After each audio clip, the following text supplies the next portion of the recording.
Welcome back again to the show, gang. And I know what you're thinking. Dang, Beefy, don't you ever change clothes? Yes, I do.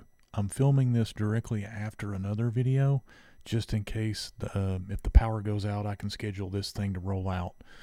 So go easy on me. By the way, please, if you like the content, like and subscribe.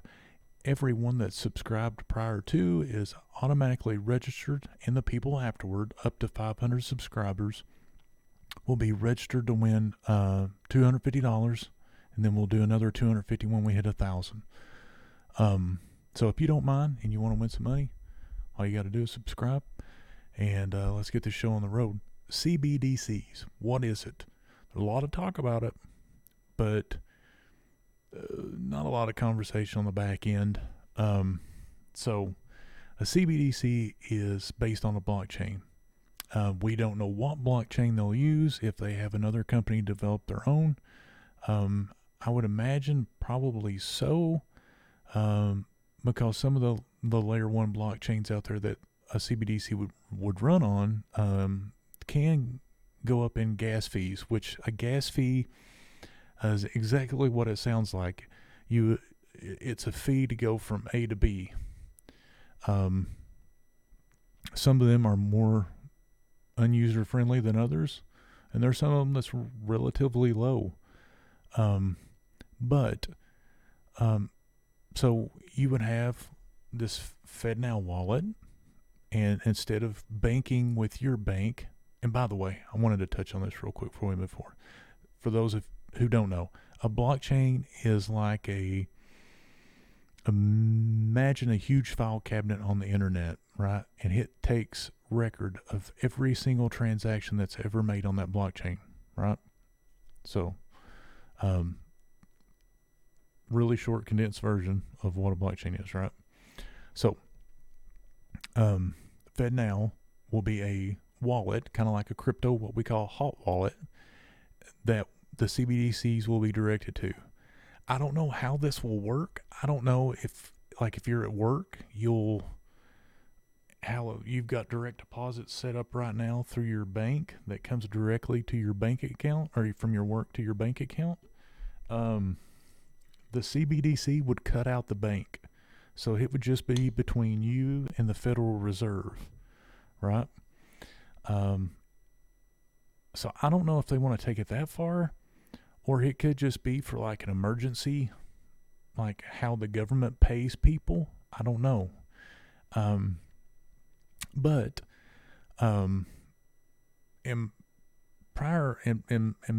inflation kind of moves like the stock market, right? So it goes parabolic during huge expansion periods, and then when the economy needs to slow down so everybody can catch up with all the fast moves we have, right, you get deflation. So with printed money, it's really hard to do. It's really hard to get that excess cash out of the market quickly to control inflation, right?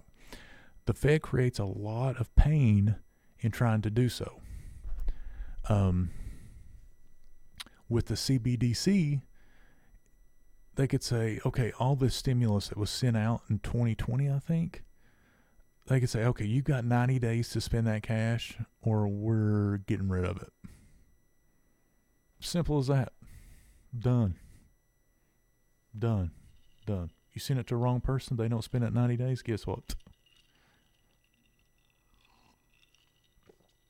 So it makes inflation and deflation easier to manage. You get lifetime data. You don't have, because right now the Federal Reserve, they get lagging data, so they're making a lot of bad decisions based off old data. That would take care of that to a certain degree. And then you're not spending billions of dollars making billions of dollars. So, you know, the amount of cost that goes into making change, printing money, paying all those people, it's a lot of money just to print money, right? Gone.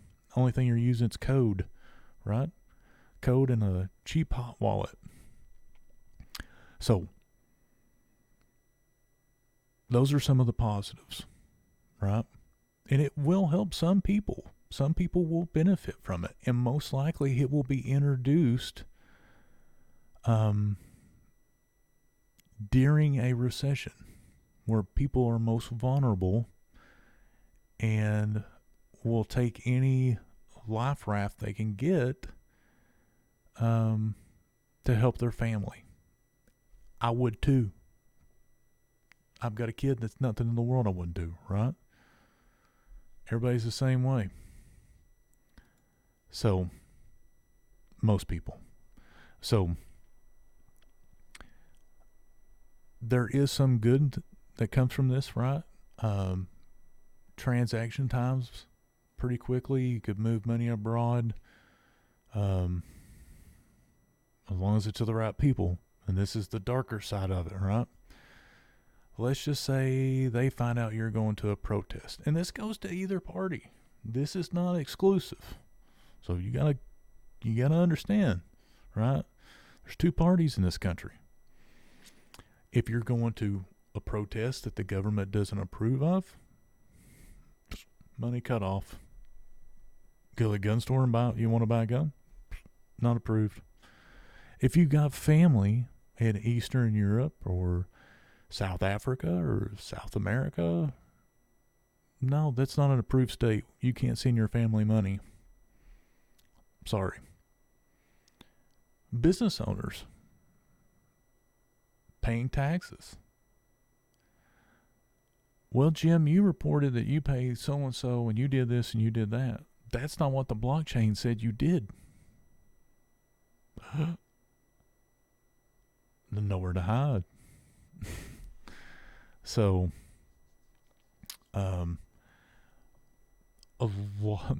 as much good, there's as much negative, if not more, right? I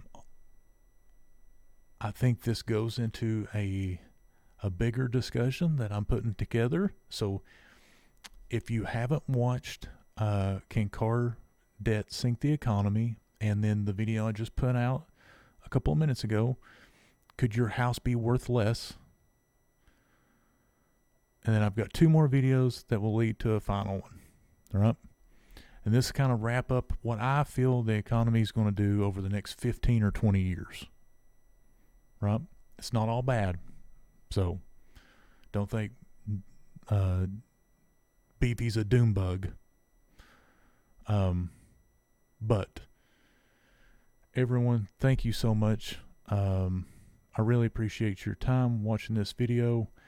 If I don't get to make another one, I hope everyone has a wonderful and safe, happy holidays, no matter where you're at. And that's all I got. Beefy out.